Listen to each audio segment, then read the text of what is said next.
wanita yang bagi orang-orang awam hanyalah makhluk lemah yang bahkan tak mampu menjaga diri. Hanya bisa bersandar pada pohon kuat yang kemudian akan menjadi pelindungnya. Yang bagi mereka hanyalah sebutir bumi. Wanita hanyalah wanita, dan orang awam tetap saja awam. Mereka bahkan tak mampu menyimpulkan bahwasanya wanita lebih dari yang mereka perkirakan. Mereka layaknya langit, dan langit adalah pelindung utama bagi dunia. Bersama saya, Meilianti Rona Asmara dalam Dunia Wanita. Assalamualaikum warahmatullahi wabarakatuh. Selamat sore pemirsa TVRI Bengkulu dimanapun Anda berada. Pada hari ini Kamis, Senin 15 Maret 2021, Anda kembali lagi bersama kami dalam program Dunia Wanita, program kesayangan kita semua. Dan pada hari ini saya sudah menghadirkan seorang bintang tamu yang sangat luar biasa dan akan menginspirasi kita semua, khususnya wanita-wanita pemirsa TVRI Bengkulu. Pada hari ini saya sudah bersama dengan Mbak Linda Ulfia, yaitu owner dari Hai Amirah Bengkulu. Mbak Linda Ulfia, selamat sore. Selamat sore. Iya, apa kabarnya Mbak? Alhamdulillah baik. Baik, gimana tadi perjalanan ke sini? Alhamdulillah lancar. Lancar, nggak ada halangan dan kendala ya Mbak. Ya emang ditadirkan untuk di sini Mbak, untuk menginspirasi teman-teman dan pemirsa TVRI Bengkulu yang ada di rumah. Makanya Mbak dikasih kelancaran untuk sampai di sini ya. Alhamdulillah ya Mbak ya. Iya. Iya, sebelumnya saya mau tanya-tanya dulu nih sama Mbak. Mbak Linda sendiri kesibukannya apa aja sih sekarang? Ibu rumah tangga dan pengusaha gitu. Iya, ibu rumah tangga dan seorang pengusaha, pengusaha hijab ya Mbak ya? Iya. Iya, Mbak bisa dijelasin nggak Mbak? Mbak berkecimpung dalam usaha hijab yang gimana? Iya, jadi saya menjual hijab printing besure, motif besure gitu. Iya, motif besure. Besure itu sendiri khas Bengkulu ya Mbak ya? Iya, Kalau nggak khas salah ya Bengkulu. Mbak ya? Bisa diceritain nggak Mbak? Sebetulnya di balik besure itu ada arti apa tuh? Kan yang saya tahu besure itu adalah huruf Arab gundul gitu Mbak ya? Iya. Berarti Islami banget gitu. Bisa diceritain nggak Mbak sedikit tentang besure itu sendiri? Sebenarnya besure itu motif dari batik Bengkulu. Batik Bengkulu. Iya. Arab gundul gitu. Dia nggak ada tanda bacanya. Nggak ada tanda bacanya. Dan hurufnya itu dimodifikasi seperti jadi batik Jadi gitu. batik.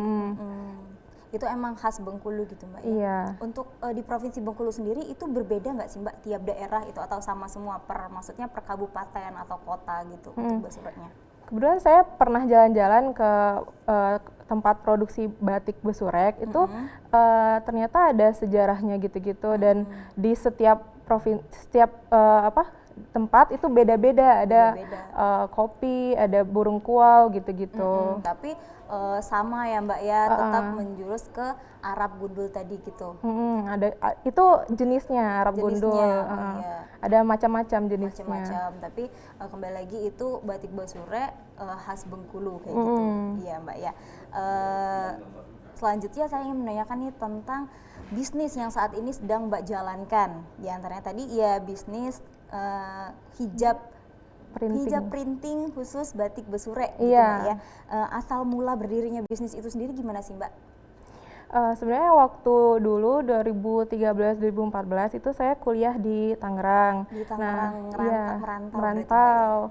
Nah saat itu ditanya asalnya dari mana gitu kan, dan saya jawab saya dari Bengkulu. Ditanya lagi Bengkulu itu di mana gitu.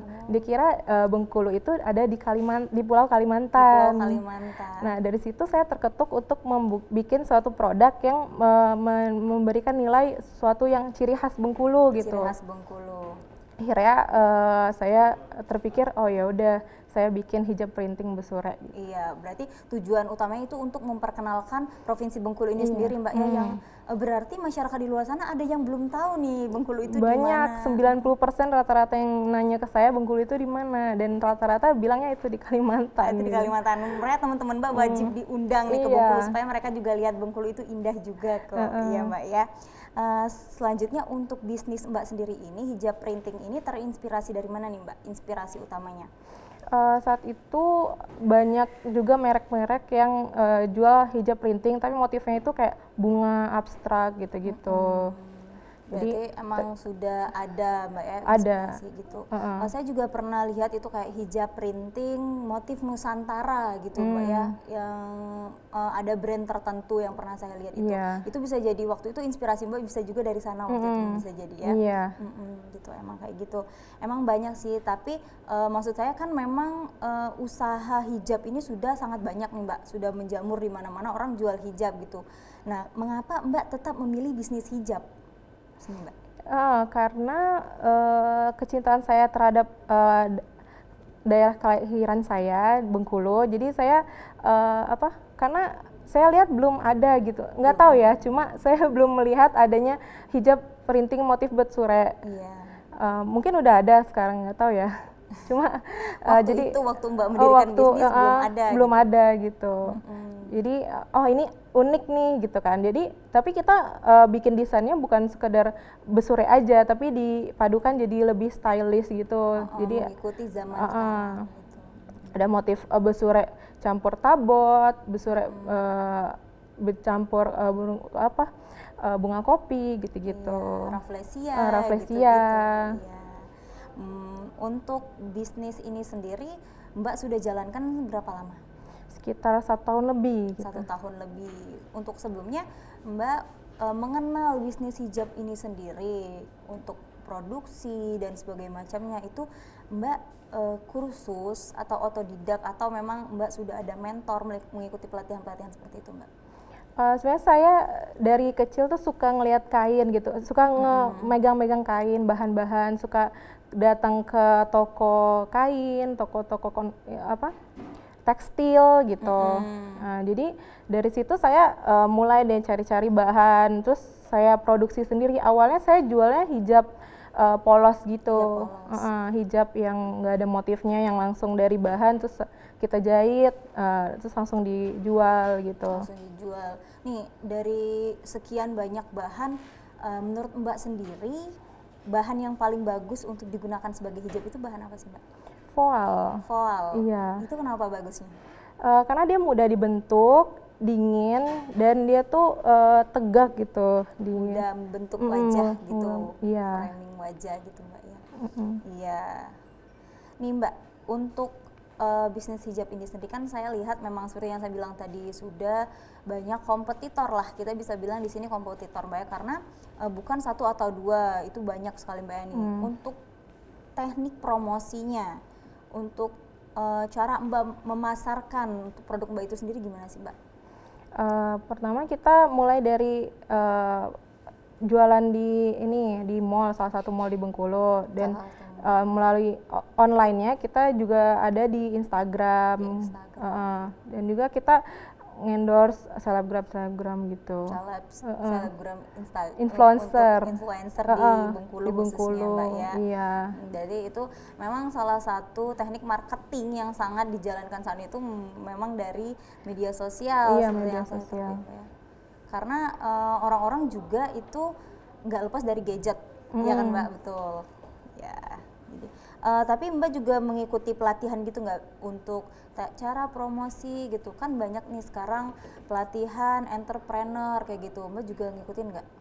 Ada sih kayak digital marketingnya gitu. Digital marketing. Saya ikut seminarnya gitu-gitu.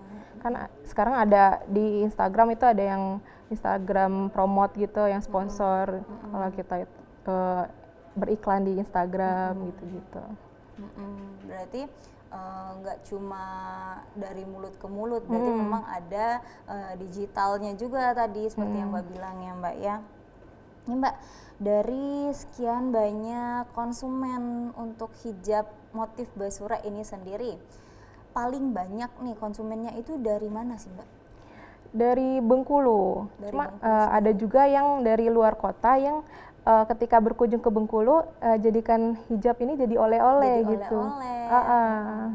Berarti sekarang oleh-oleh khas Bengkulu itu untuk Besurek itu nggak cuma pakaian, nggak cuma kain, bisa dalam bentuk hijab juga gitu Mbak ya. Berarti targetnya memang menjurus ke Bengkulu aja atau emang mau keluar juga? Kan tujuan utama Mbak tadi kan untuk memperkenalkan ke luar nih Mbak. Kalau untuk keluarnya sendiri berarti gimana nih Mbak? Iya sebenarnya karena untuk memperkenalkan Bengkulu, jadi tujuannya sebenarnya tuh di luar Bengkulu. Cuma kita mau membesarkan dulu di Bengkulunya gitu. Jadi mengharukan dulu di Bengkulu, baru ke Jakarta gitu. Tapi sejauh ini apakah sudah ada Kalau konsumen dari Bogor, Dari dari Kalimantan Bogor. juga ada. Dari Kalimantan, Bogor, Jakarta gitu, di Medan. di Medan? Berarti Iya. itu melalui online semua ordernya? Iya. Ada juga yang memang lagi jalan-jalan ke sini tapi menjadikan oleh-oleh seperti yang Mbak bilang tadi ya Mbak ya. Nih untuk kedepannya nih Mbak, kan tadi kan Mbak sudah bilang saat ini fokus di daerah Bengkulu dulu, kemudian nanti akan menyebar ke Jakarta dan sebagainya. Berarti Mbak juga untuk kedepannya apakah Mbak ada cita-cita nih, maksudnya apakah ada ingin pencapaian? Saya mungkin dalam tahun ini akan buka cabang di Palembang misalkan gitu ada nggak Mbak? Sebenarnya sih karena saya di Bengkulu, jadi pengennya produk ini eksklusif di Bengkulu gitu. Eksklusif di Bengkulu. Tapi bisa dikirim keluar. Kalau untuk supaya namanya terkenal itu ya pengennya keluar Indonesia, keluar Bengkulu gitu, kayak di kota-kota besar di Indonesia gitu. Iya. Berarti tapi memang untuk mendapatkan produk hijab Besurek ini eksklusif, kita cuma bisa dapat di Bengkulu gitu Mbak ya. Iya, berarti kalau misalkan memang orang di luar Bengkulu itu mau beli harus ke Bengkulu dulu nih atau bisa order online gitu Mbak ya. Gitu. Iya betul. Nih Mbak, untuk produk Mbak sendiri itu nilai jualnya produk hijab Besurek itu yang membedakannya dengan hijab-hijab lain itu gimana sih Mbak? Pertama dari desainnya. Iya, Kita pakai desainer khusus yang desainer fashion gitu. Jadi motif-motifnya itu bukan kayak motif Besurek baju gitu kan. Ini lebih stylish gitu, lebih fashionable gitu. Dan kedua dari ininya bahannya, kita pakai bahan yang bagus dan kualitas printingnya yang terbaik gitu. Kualitas printing yang terbaik. Dan pinggirannya ada laser cut-nya. Laser cut kayak gitu. Ya itu nilai jualnya, maksudnya yang membedakan dengan hijab lain gitu Mbak ya. Yang bisa cuma ditemui di hijab Mbak sendiri. Iya. Sejauh ini sudah ada berapa karyawan Mbak? Kita ada 4 karyawan. Itu semuanya berkecimpung di bidang hijab itu aja? Iya. Semuanya ngerti nggak Mbak masalah perhijaban ini? Kayak Mbak tadi kan sendiri kan dari kecil sudah suka dengan bahan gitu, main bahan. Mereka sendiri ngerti nggak bahan yang bagus yang kayak gimana gitu, yang cocok untuk anak muda yang kayak gimana gitu?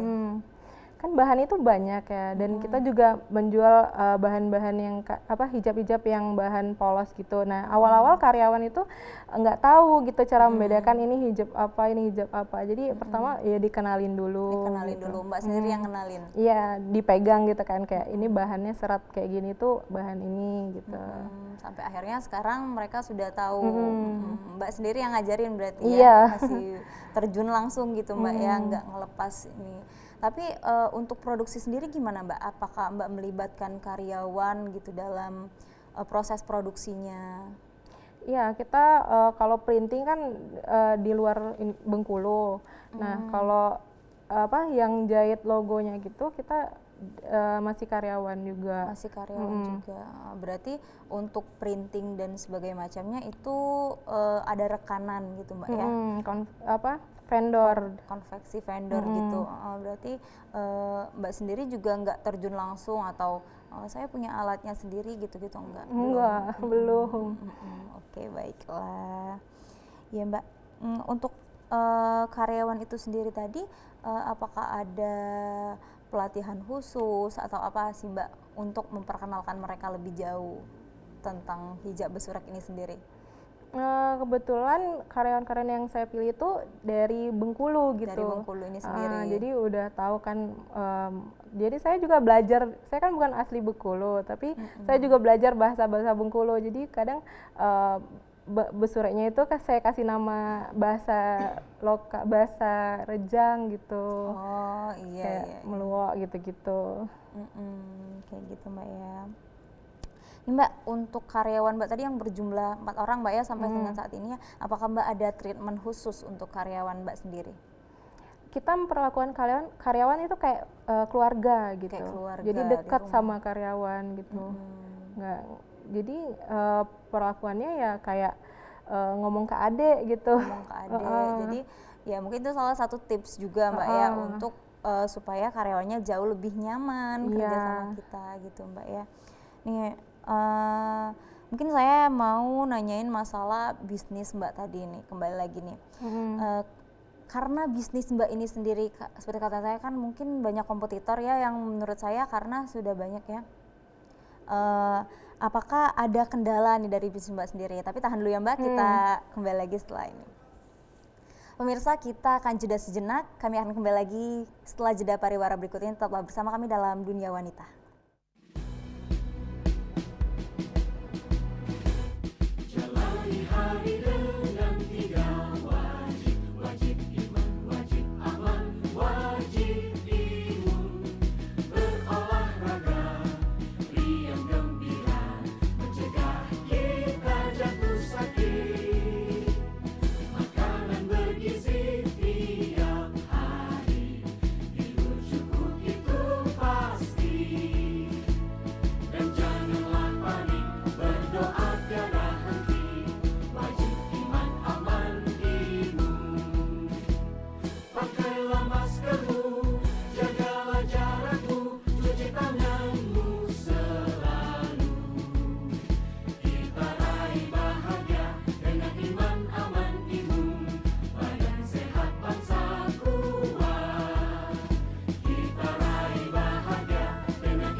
Apa sih ya? Jelek banget gambarnya. Ah elah. Assalamualaikum. Salam. Masuk.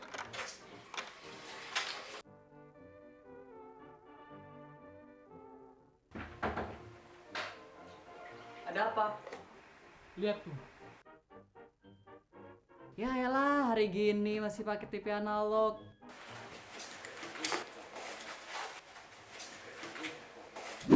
Pakai digital. Hah? Digital?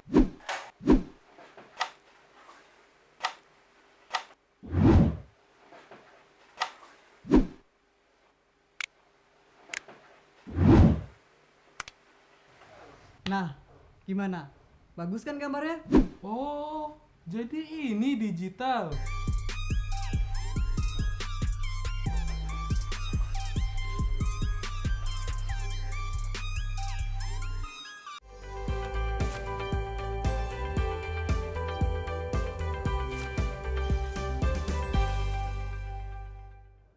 Terima kasih pemirsa, Anda masih bersama kami dalam Dunia Wanita dan saat ini kami masih bersama dengan Mbak Linda.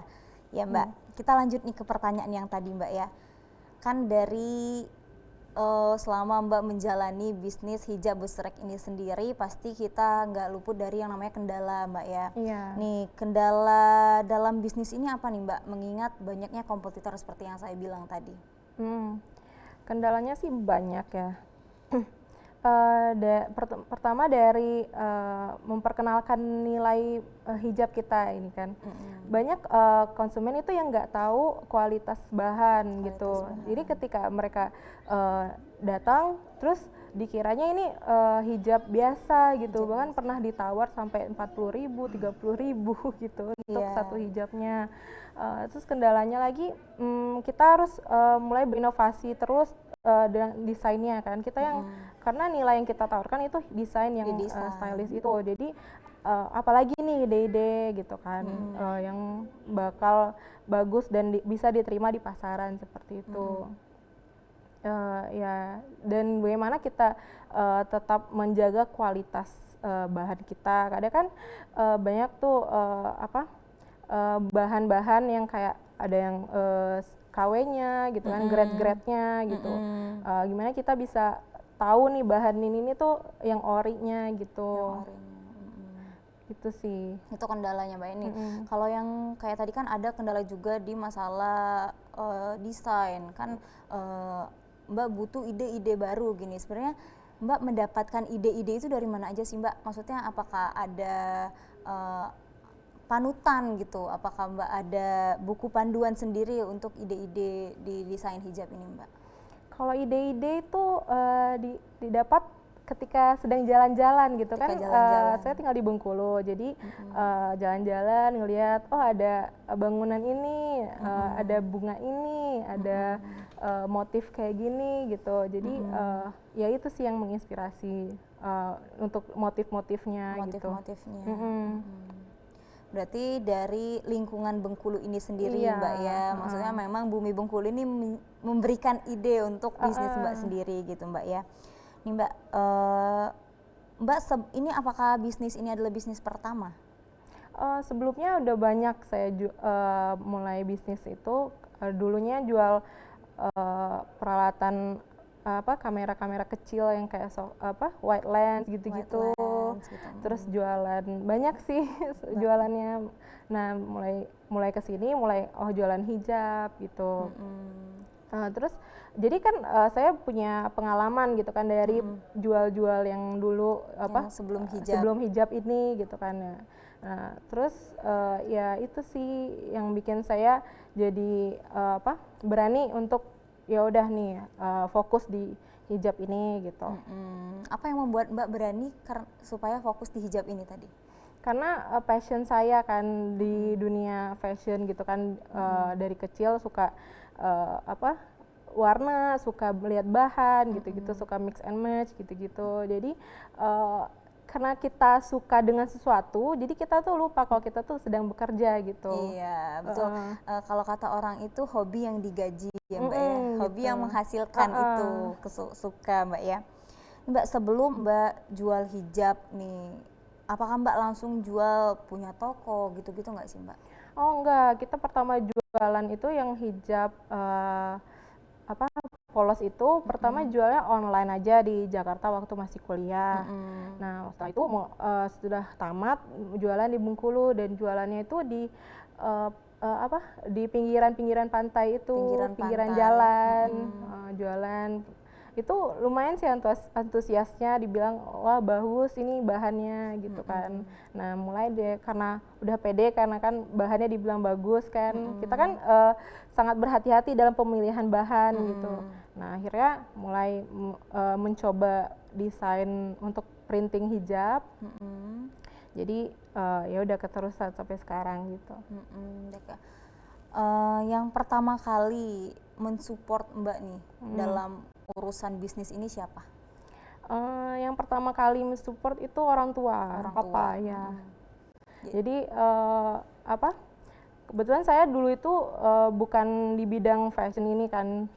Terus karena papa melihat dari kecil saya itu suka ini pakai baju-baju bahan jilbab, karena jilbab itu saya apa-apain gitu, kayak di stylistin di model-modelin gitu kan. Jadi jadi papa mendukung nih, kayaknya ini anaknya lebih ke fashion ini gitu kan. Kan hijab ini fashion gitu kan, fashion muslimah. Jadi di support sepenuhnya gitu. Sepenuhnya sama orang tua. Berarti orang tua juga sangat mendukung ya Mbak ya dalam sampai bisnis ini. Dibikin toko. Bisa dibilang keluarga itu adalah supporter terbesar dong untuk Mbak.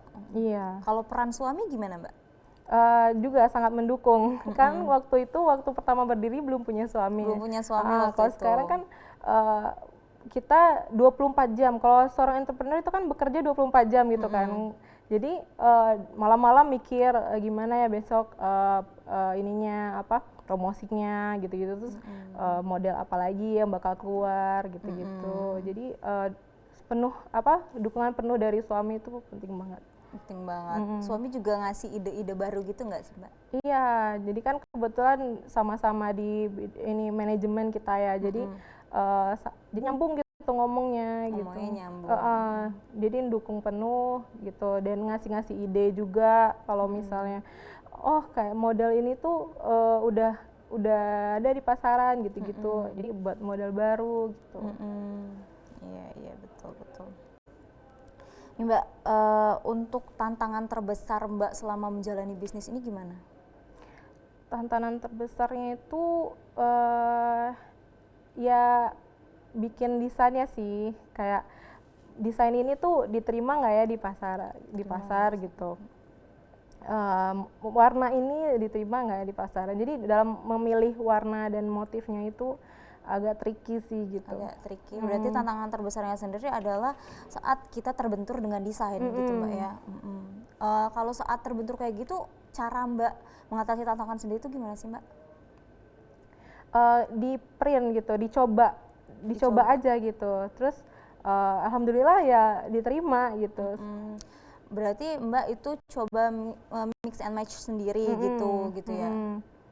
Berarti maksudnya nggak cuma dipikirin ini gitu, nggak. Kita harus take action gitu. Kalau dipikirin aja nggak jadi. Nggak jadi. Berarti beneran diuji coba nih, dilihat hasilnya bagus apa enggak kayak gitu. Udah banyak banget kita print motif kayak apa gitu, terus pas dicoba kayaknya nggak bagus nih, jangan dijual gitu. Jadi udah banyak tes printnya gitu. Tes printnya. Selama berapa, kurang lebih 2 tahun ya berarti ya? Iya, hampir 2 tahun. Hampir 2 tahun. Selama kurang lebih 2 tahun ini, apakah Mbak pernah mengalami jatuh sejatuh-jatuhnya dalam menjalani bisnis? Terus gimana sih cara Mbak untuk bangkit lagi? Pernah, waktu itu yang hijab itu yang pertama kali itu mereknya bukan Hayya Amirah kan, dia tuh karena perpecahan waktu itu kan bareng sama teman-teman gitu kan, dia tuh bener-bener ya yang bikin bangkit lagi tuh ya semangat gitu, motivasi di diri sendiri, niat dan keyakinan dari diri sendiri, bangkit lagi. Jadi semua berawal dari diri sendiri sih. Semua berawal dari diri sendiri. Berarti yang membuat bangkit lagi itu adalah diri sendiri sebetulnya Mbak ya. Tapi apakah ada treatment khusus untuk Mbak sendiri gitu? Saya ngapain gitu? Saya ikut pelatihan lagi atau saya mencari tahu nih kesalahan saya di mana gitu-gitu nggak sih Mbak? Ya, kita harus belajar dari sebelumnya kan, dan jangan mengulangi kesalahan yang sama, dan lebih berhati-hati dalam berjualan di sini. Kita kan banyak kompetitor gitu-gitu. Jadi harus berhati-hati dalam pemilihan motif. Kadang kan ada yang sama, takutnya dikira ini gitu kan. Jadi ya gitu sih, kalau lebih ke ya. Ya, ini kan seperti yang Mbak bilang tadi, berarti sebelumnya bisnis ini nggak langsung menjurus ke hijab, bukan bisnis Mbak sendiri tapi gabung sama teman-teman gitu. Itu bisa diceritain nggak sih Mbak awal mulanya gitu? Tiba-tiba saya berniat untuk membuka bisnis ini jadi sendiri aja gitu, gimana? Ya waktu itu idenya sebenarnya saya dari dulu udah punya ide ini, cuma waktu itu sama teman-teman kita kan berempat gitu kan. Ada yang pengennya kayak gini, ada yang pengennya kayak gitu. Akhirnya ya udah ganti nama jadinya yang lain gitu kan. Nah, di seiring jalannya waktu pada sibuk masing-masing gitu. Ada yang sibuk kan pada kuliah tuh kan. Jadi yang ini sibuk, sorry ya nggak bisa. Yang ini sibuk juga gitu kan. Akhirnya mikir daripada yang kerja sendiri gitu, mending ya udah saya sendiri aja yang Sendiri bikin aja. gitu. Daripada yang lain sibuk dan nggak enak gitu kan. Akhirnya ditutup yang bisnis yang itu, terus bikin brand baru. Nih, kalau dibandingin nih, lebih enak kerja bareng teman-teman gitu atau kerja sendiri sih Mbak? Kalau saya pribadi enak kerja sendiri. Enak kerja sendiri, kelebihannya apa? Karena bisa mengatur dan memimpin itu mau dibawa kemana gitu. Jadi kalau satu bisnis tuh saya kan di bidang bisnis manajemen dari dulu, dari semester 1, 2, 3 itu selalu bikin bisnis kan. Nah, jadi pelajaran yang saya ambil itu dalam berbisnis kita tuh harus punya satu pemimpin gitu. Jangan semuanya aja bisa mengambil keputusan gitu. Jadi ada yang satu bisa memimpin dan membawa kemana bisnis itu pergi gitu. Yang bisa ngambil keputusan itu cuma satu orang Cuma gitu. satu orang. Iya, Berarti supaya walaupun bisnisnya itu bisa terus maju gitu. walaupun kita menjalani bisnis itu ada timnya, tetap yang harus memimpinnya itu ada satu leader gitu Iya, lah istilahnya, Mbak, ya, satu pemimpin. Iya. Iya, betul sekali. Nih Mbak, misalkan selama Mbak menjalani bisnis sama teman-teman, itu kendala terbesarnya apa sih Mbak kalau misalkan sama teman-teman kayak gitu? Kalau di tim? Iya sih, dalam mengambil keputusan sih. Dalam gitu. mengambil keputusan itu tadi. Kan kalau di bisnis itu kan ada COO, CEO, CMO gitu-gitu. Nah, emang harus ada satu CEO yang bisa take action untuk mengambil keputusan gitu. Nah, kalau semuanya itu bisa memberikan saran, memberikan pendapat, masukan gitu, tapi tetap yang memilih decision itu satu orang gitu. Satu orang, ya betul, ya gitu Mbak ya. Selanjutnya untuk tagline dari bisnis Mbak sendiri gimana sih Mbak? Ya, jadi Hai Amirah itu singkatan dari Hijab for Amirah. Nah, Amirah sendiri itu kan artinya adalah putri Arab gitu kan. Nah, dan juga pemimpin. Jadi diharapkan hijab kita itu, jadi kan wanita itu mahkotanya itu adalah hijab kalau yang muslimah Kalau ya. yang muslimah. Jadi tagline kita buat you deserve to be a princess gitu. Jadi setiap orang yang pakai hijab kita itu merasa dirinya putri dan bisa memimpin gitu. Memimpin. Doanya seperti itu di Iya, hijab dan itu. seperti itu. Makanya tagline-nya seperti itu ya Mbak ya. Nih kalau misalkan menurut yang Mbak bilang tadi, semua wanita itu bisa tampil cantik dan lain sebagainya itu Mbak ya. Bagaimana pandangan Mbak tentang wanita yang berkarir? Apakah Mbak ada pandangan tersendiri? Seperti Mbak sendiri kan, Mbak juga seorang ibu rumah tangga, seorang istri. Apakah bagaimana pandangan Mbak tentang wanita yang berkarir gitu Mbak? Tapi ditahan dulu ya Mbak, kita jeda dulu sejenak. Baik pemirsa, tetaplah bersama kami dalam Dunia Wanita, kami segera kembali.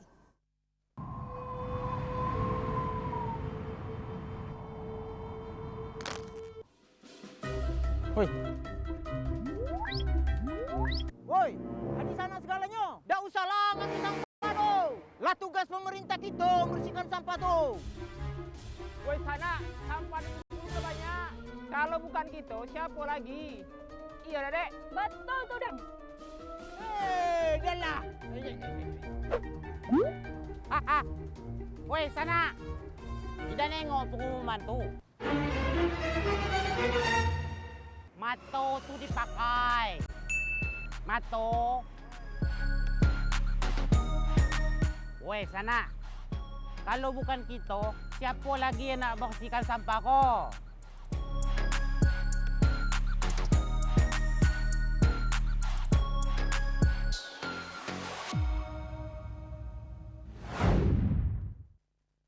Ingat, lakukan 6M untuk melindungi diri kita, keluarga kita dari penyebaran COVID-19.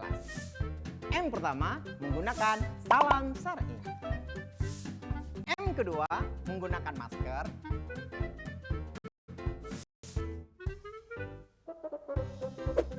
M ketiga, mencuci tangan dengan sabun.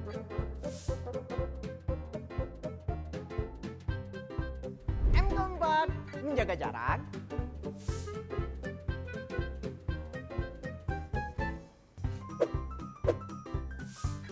M kelima, menggunakan hand sanitizer. M keenam, mandi jika pulang dari aktivitas di luar rumah.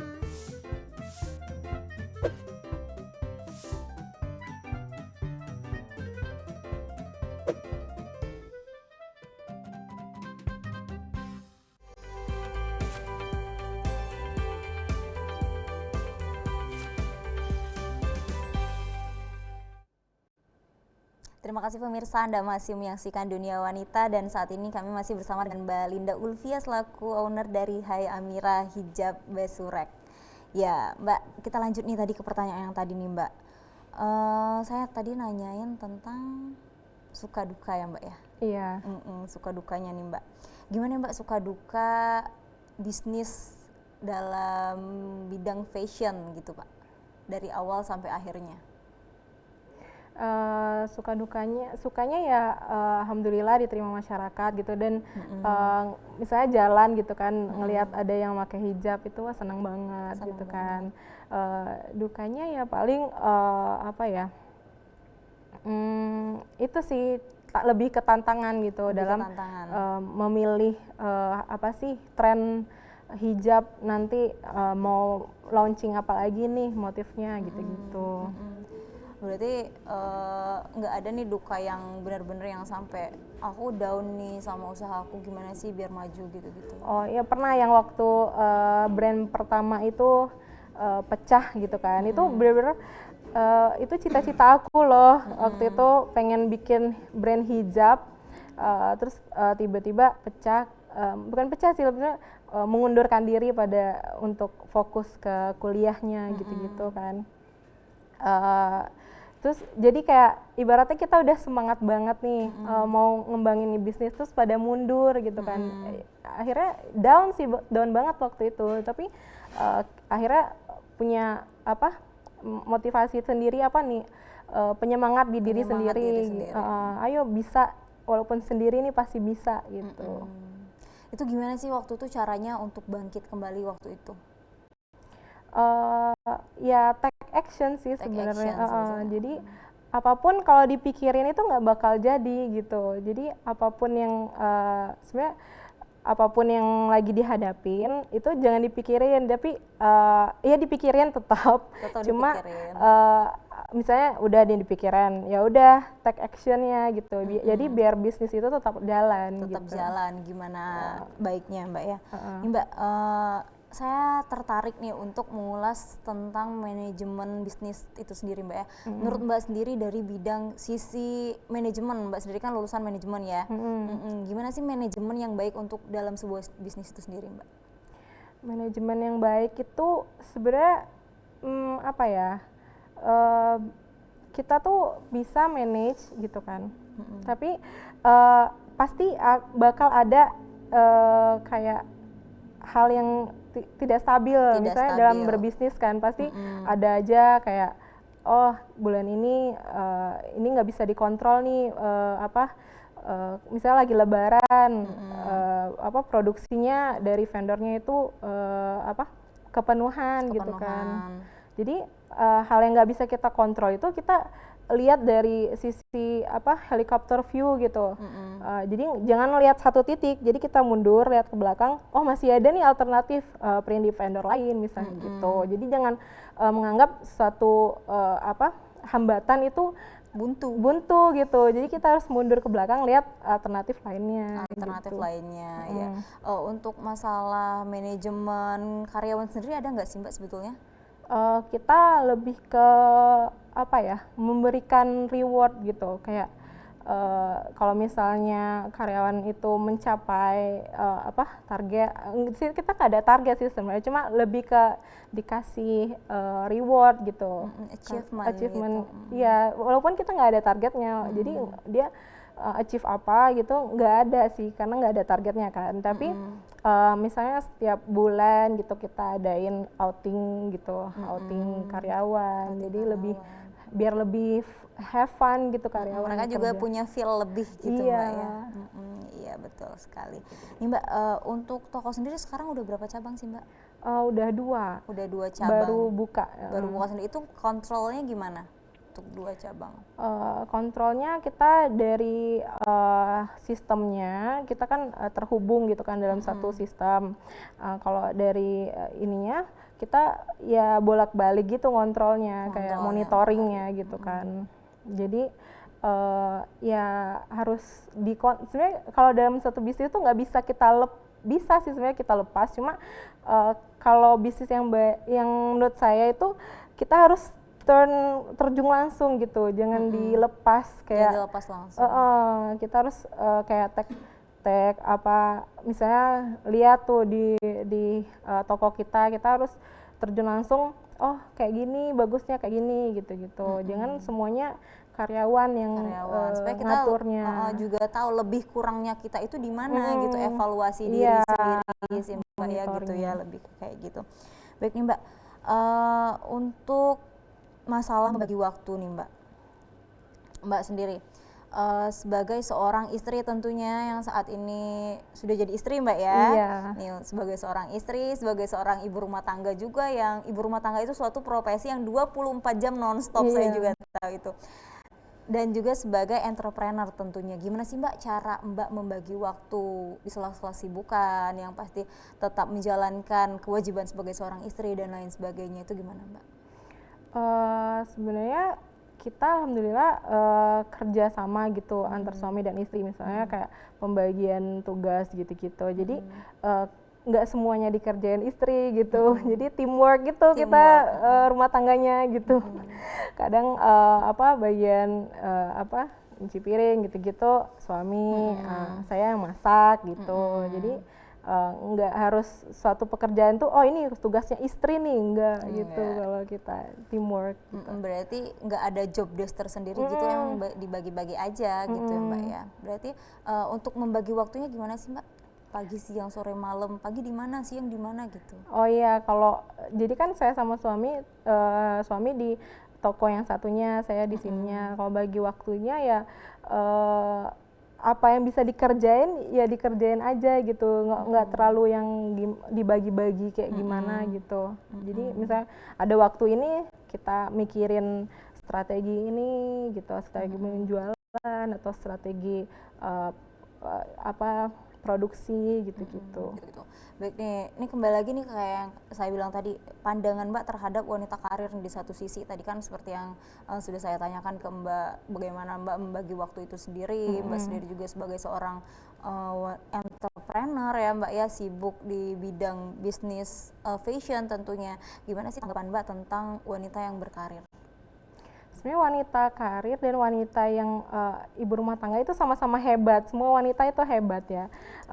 Dan saya melihat wanita karir tuh hebat juga karena dia bisa membagi waktu antara berkarir dan ibu rumah tangga gitu. Iya. Jadi ya sebenarnya sih dua-duanya sama-sama wanita hebat gitu. Wanita hebat, berarti nggak ada masalah nih Nggak kalau masalah mau itu wanita karir atau ibu rumah tangga, karena ibu rumah tangga itu susah juga loh jadi ibu rumah tangga kayak 24 jam di rumah dan nggak ketemu teman gitu kan, terus kerja terus gitu, dan ya sama sih sebenarnya kalau menurut saya. sama aja nih. Kalau untuk suami Mbak sendiri lebih mendukung nggak, misalkan untuk Mbak jadi wanita karir tentunya?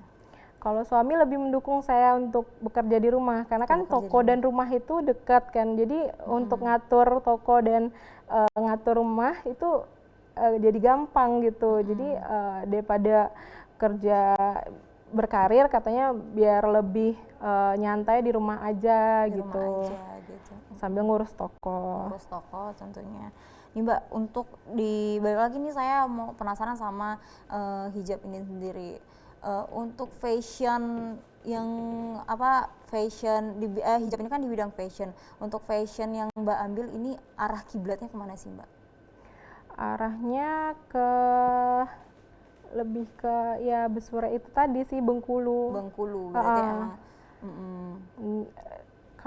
Tapi nggak menutup kemungkinan kita juga bakal bikin motif lain gitu, karena kan motif tuh banyak ya kan, kita bisa bikin kayak motif relief Arab gitu-gitu, kayak motif kotak-kotak atau abstrak atau ya gitu. Jadi nggak menutup kemungkinan bisa motif bunga-bunga juga gitu.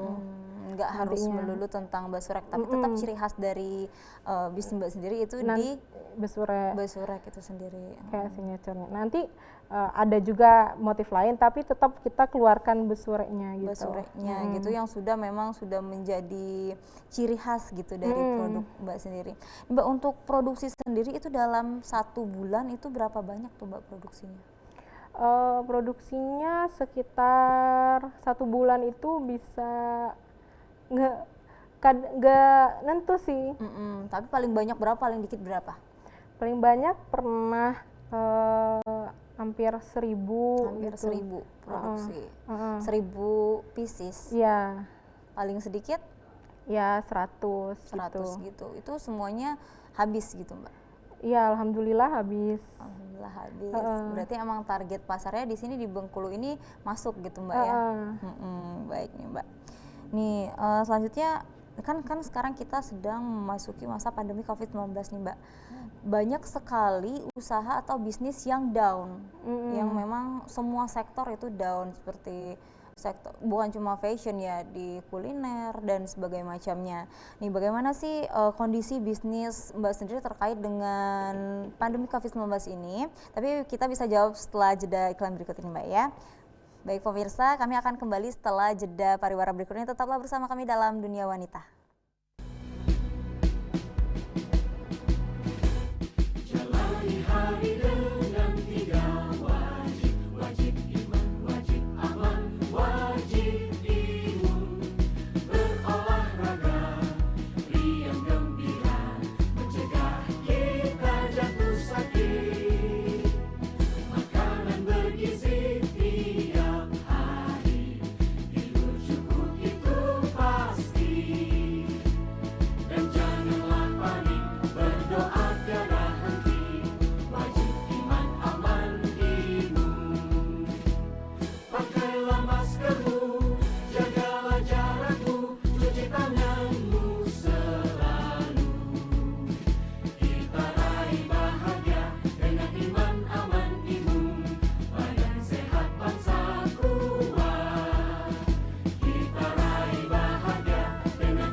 Satu dari 4 gendang besar di dunia.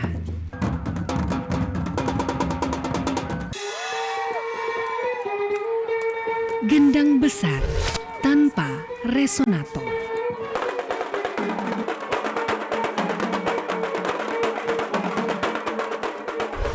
Alat musik, tradisi, dan kreasi.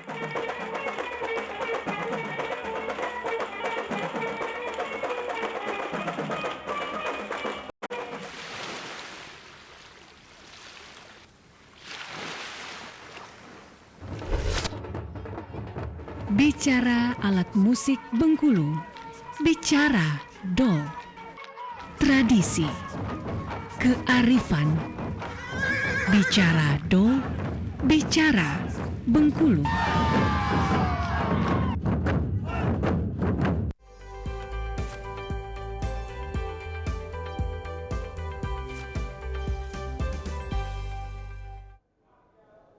Terima kasih pemirsa, Anda masih menyaksikan Dunia Wanita dan saat ini kita masih bersama dengan Mbak Linda Ulfia. Nih Mbak, kita kan tadi menanyakan tentang pandemi COVID-19 yang pasti merebak dan sangat banyak efeknya, dampaknya ke semua sektor. Bagaimana dengan sektor bisnis fashion itu sendiri Mbak? Gimana? Ya, kalau di bisnis fashion itu pasti terkena dampaknya ya, banyak banget usaha-usaha kecil gitu yang akhirnya tutup atau merumahkan karyawannya sebagian gitu karena COVID ini. Namun kita Hayamira sendiri lebih ke berusaha untuk tetap berjalan walaupun income-nya omsetnya menurun gitu.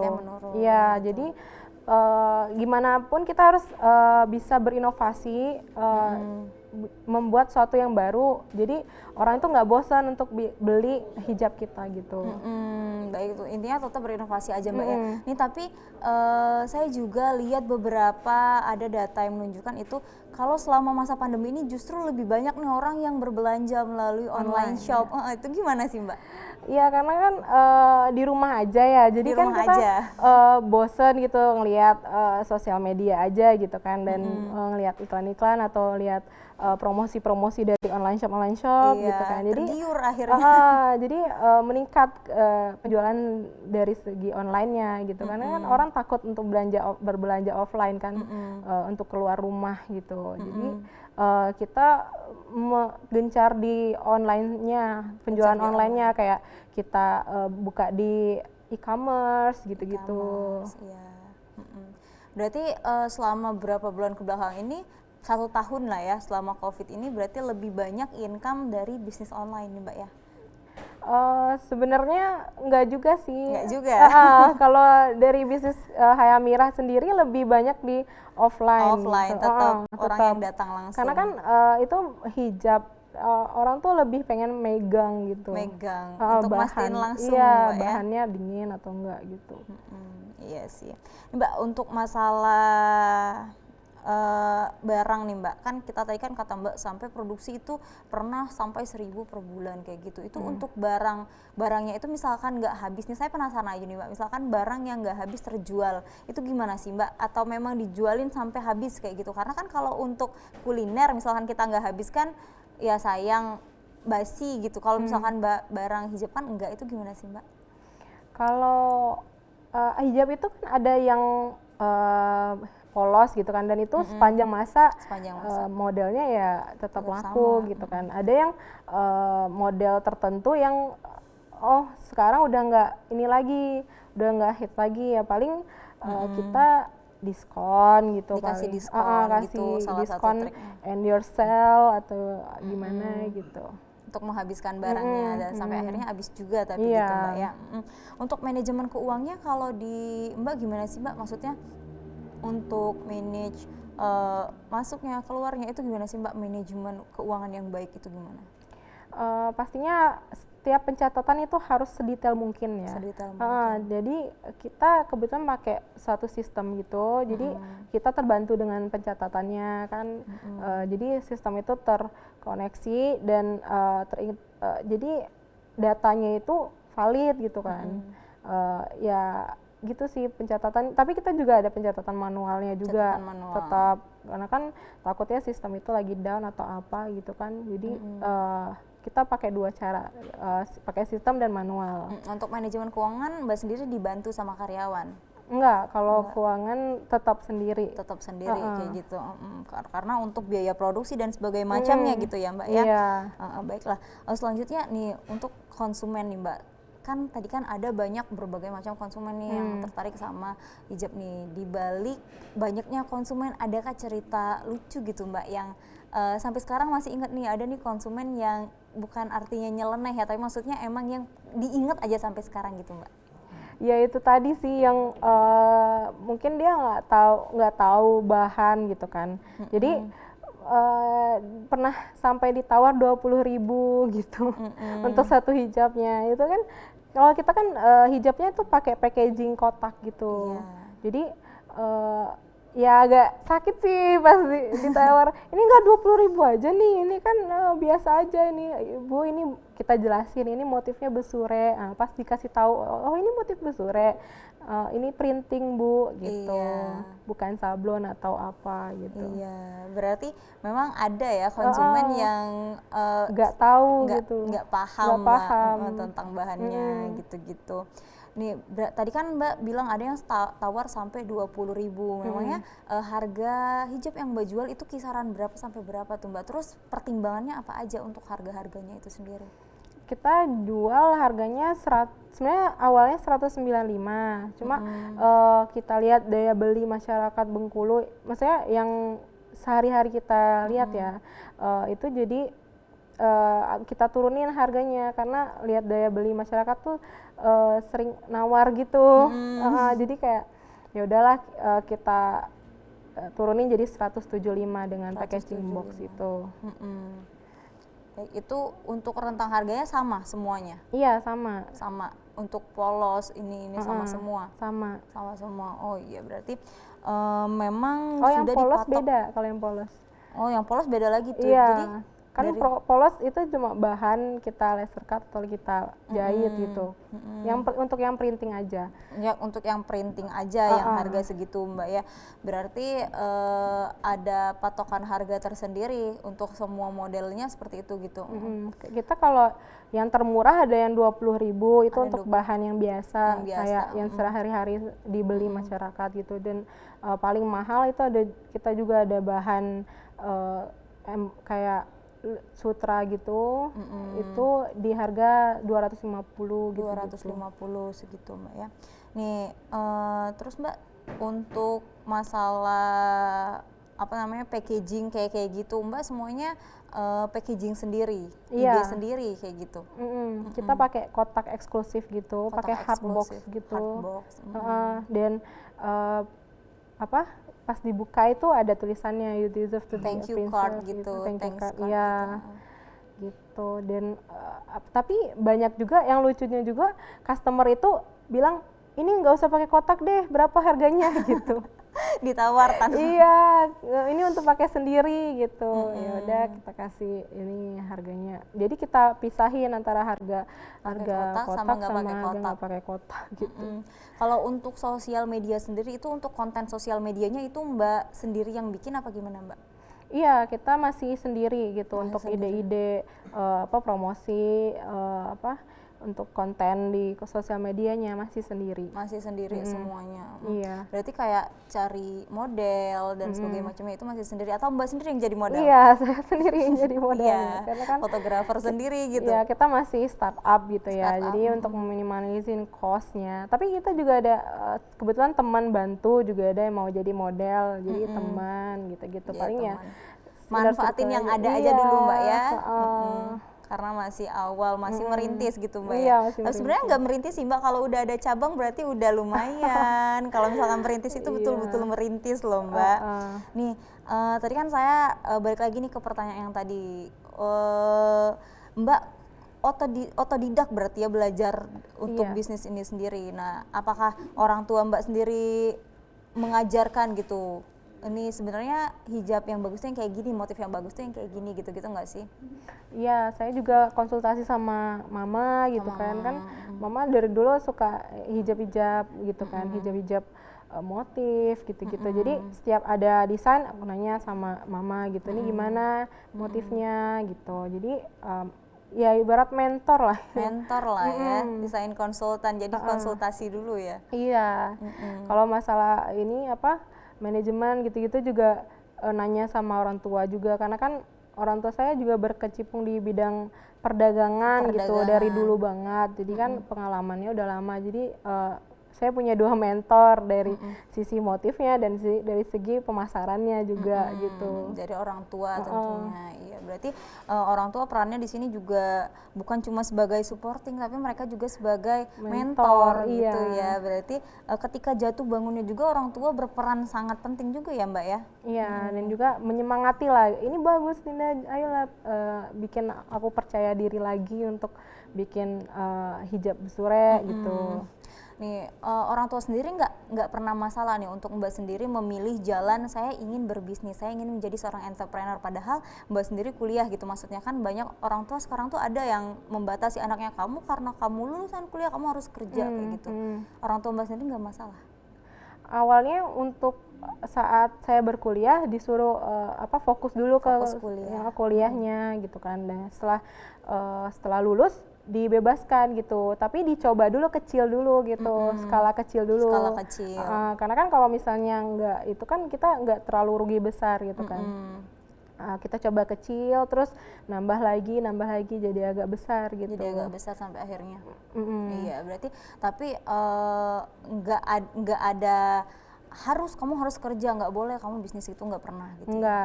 Dikasih kebebasan gitu ya untuk memilih ya. Iya. Untuk karena anaknya juga punya semangat, punya ada jalannya di sana, terus ada semangat di sana. Ya, ini yang terakhir nih Mbak, saya minta Mbak kasih tips dan tips ini untuk semua pemirsa TVRI Bengkulu yang ada di rumah tentunya atau untuk wanita tentunya Mbak ya, tentang diri Mbak sendiri yang berdiri sebagai seorang entrepreneur, seorang ibu rumah tangga dan bisa kuat sampai dengan saat ini, bisa bertahan bisnis sampai dengan saat ini. Mbak bisa kasih tips apa aja?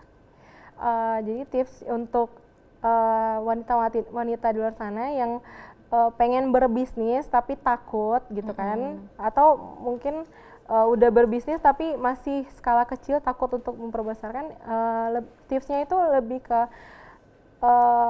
percaya aja gitu.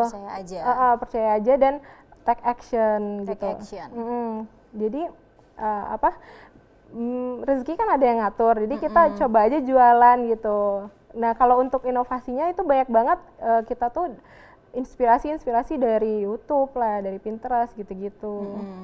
Jadi jangan buntu pada satu ide, kita lihat wawasan kita di internet banyak banget ide-ide gitu. Iya, banyak banget ya. Terima kasih ya Mbak ya atas waktunya. Semoga Mbak bisnisnya tambah lancar, semoga lancar juga. Pokoknya semua kegiatan yang Mbak jalani, semoga Mbak sehat selalu, keluarga juga sehat selalu. Amin.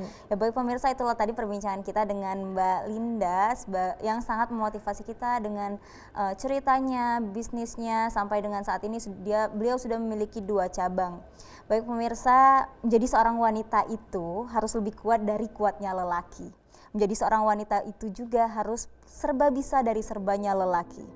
Bukan untuk mengalahkan mereka, bukan juga untuk terlihat lebih kuat daripada mereka, tapi untuk menjadi mandiri ketika seorang lelaki tidak ada di samping kita. Demikian, saya Milayanti Rona Asmara, mewakili seluruh kerabat kerja yang bertugas, pamit undur diri. Terima kasih atas perhatian Anda. Sampai jumpa di dunia wanita selanjutnya. Wassalamualaikum warahmatullahi wabarakatuh.